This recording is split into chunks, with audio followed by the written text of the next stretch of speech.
Hello, जय श्री कृष्णा, जय श्री राम, जय श्री राधे राधे, जय श्री महाकाल। इस वीडियो में आपको श्रवण कराएंगे पृथु की वंश परंपरा और प्रचेताओं को भगवान रुद्र का उपदेश। श्री मैत्री जी कहते हैं, विदुर जी महाराज पृथु के बाद उनके पुत्र परम यशस्वी विजितास राजा हुए। उनका अपने छोटे भाइयों पर बड़ा स्नेह था, इसलिए उन्होंने चारों को एक एक दिशा का अधिकार सौंप दिया। राजा विजिताशु ने हर्यक्ष को पूर्व, धूम्रकेशु को दक्षिण, ब्रख को पश्चिम और द्रविण को उत्तर दिशा का राज्य दिया। उन्होंने रुद्र से अंतर्ध्यान होने की शक्ति प्राप्त की थी, इसलिए उन्हें अंतर्धान भी कहते हैं। उनकी पत्नी का नाम शिखंडिनी था। उससे उनके 3 सुपुत्र हुए। उनके नाम पावक, पवमान और सुचि थे। पूर्व काल में वशिष्ठ जी का साप होने से उपर्युक्त नाम के अग्नियों ने ही उनके रूप में जन्म लिया था। आगे चलकर योग मार्ग से ये फिर अग्नि रूप हो गए। अंतर्ध्यान के नवस्वती नाम की पत्नी से एक और पुत्र रत्न हविर्धान प्राप्त हुआ। महाराज अंतर्धान बड़े उदार पुरुष थे। जिस समय इंद्र उनके पिता के अश्वमेध यज्ञ का घोड़ा हरकर ले गए थे, उन्होंने पता लग जाने पर भी उनका वध नहीं किया। राजा अंतर्धान ने कर लेना, दंड देना, जुर्माना वसूल करना आदि कर्तव्यों की बहुत कठोर एवं दूसरों के लिए कष्टदायक समझकर एक दीर्घकालीन यज्ञ में दीक्षित होने के बहाने अपना राजकाज छोड़ दिया। यज्ञ कार्य में लगे रहने पर भी उन आत्मज्ञानी राजा ने भक्त भय भंजन पूर्णतम परमात्मा की आराधना करके सुदृढ़ समाधि के द्वारा भगवान के दिव्य लोक को प्राप्त किया। विदुर जी हविर्धान की पत्नी हविर्धानी ने वर्षद, गय, शुक्ल, कृष्ण, सत्य और जितवृत नाम के 6 पुत्र पैदा किए। कुरुश्रेष्ठ विदुर जी, इनमें हविर्धान के पुत्र महाभाग वर्षद यज्ञादि कर्मकांड और योगाभ्यास में कुशल थे। उन्होंने प्रजापति का पद प्राप्त किया। उन्हें एक स्थान के बाद दूसरे स्थान में लगातार इतने यज्ञ किए कि यह सारी भूमि पूर्व की ओर अग्रभाग करके फैलाए हुए कुशों से पट गई। इसी से आगे चलकर वे प्राचीन वर्य नाम से विख्यात हुए। राजा प्राचीन वर्य ने ब्रह्मा जी के कहने से समुद्र की कन्या शतदुर्ति से विवाह किया था। सर्वांग सुंदरी किशोरी शतदुर्ति सुंदर वस्त्राभूषणों से सज धज कर विवाह मंडप में जब भावर देने के लिए घूमने लगी,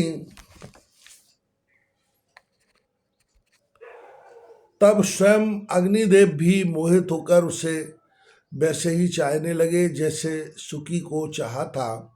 नव विवाहिता शतदुर्ति ने अपने नूपुरों की झनकार से ही दिशा विदिशाओं के देवता, असुर, गंधर्व, मुनि, सिद्ध, मनुष्य और नाग सभी को बस में कर लिया था।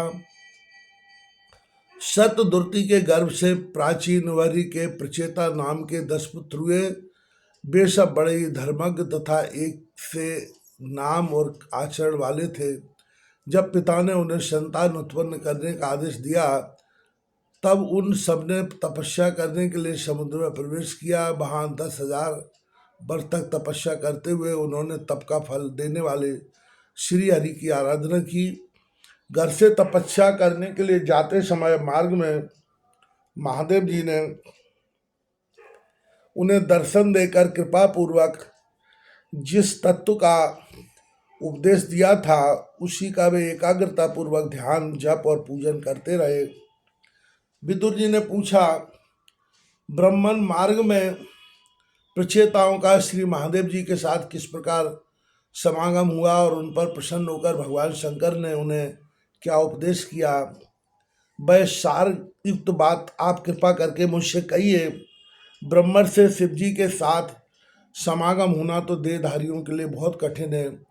औरों की तो बात ही क्या है। मुनिजन भी इस सब प्रकार की आसक्ति छोड़कर उन्हें पाने के लिए निरंतर उनका ध्यान ही किया करते हैं, किंतु सहज में पाते नहीं।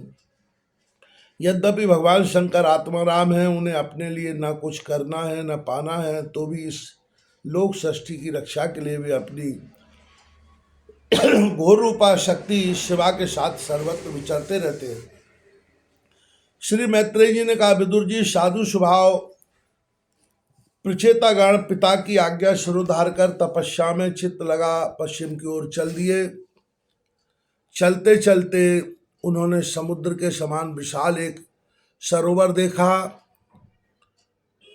वह महापुरुषों के चित्त के समान बड़ा ही स्वच्छ था तथा उसमें रहने वाले मत्स्यादि जल जीव भी प्रसन्न जान पड़ते थे।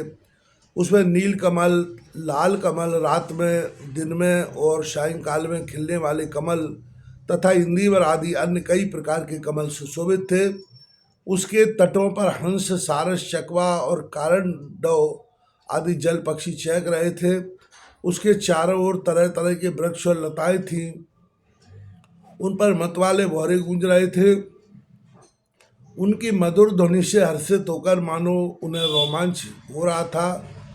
कमल कोश के पराग पुंज वायु के झकोरों से चारों ओर उड़ रहे थे, मानो वहाँ कोई उत्सव हो रहा है। वहाँ मृदंग, पड़ाव आदि बाजों के साथ अनेकों दिव्य राग रागनियों के क्रम से गायन की मधुर ध्वनि सुनकर उन राजकुमारों को बड़ा आश्चर्य हुआ। इतने में ही उन्होंने देखा कि देवादिदेव भगवान शंकर अपने अनुचरों के साथ उस सरोवर से बाहर आ रहे हैं। उनका शरीर तपी हुई सुवर्ण राशि के समान कांतिमान है, कंठ नीलवर्ण है तथा 3 विशाल नेत्र हैं। वे अपने भक्तों पर अनुग्रह करने के लिए उद्यत है। अनेकों गंधर्व उनका श्रेष्ठ गा रहे हैं। उनका सहसा दर्शन पाकर प्रचेताओं को बड़ा कौतूहल हुआ और उन्होंने शंकर जी के चरणों में प्रणाम किया।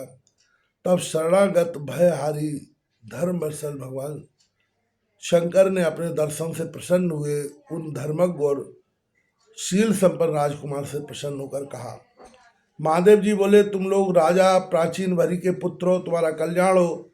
तुम जो कुछ करना चाहते हो वह भी मुझे मालूम है।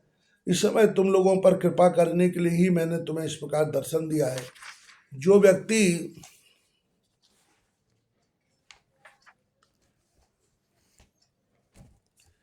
अव्यक्त प्रकृति तथा जीव संज्ञक पुरुष, इन दोनों के नियामक भगवान वासुदेव की साक्षात शरण लेता है, वह मुझे परम प्रिय है।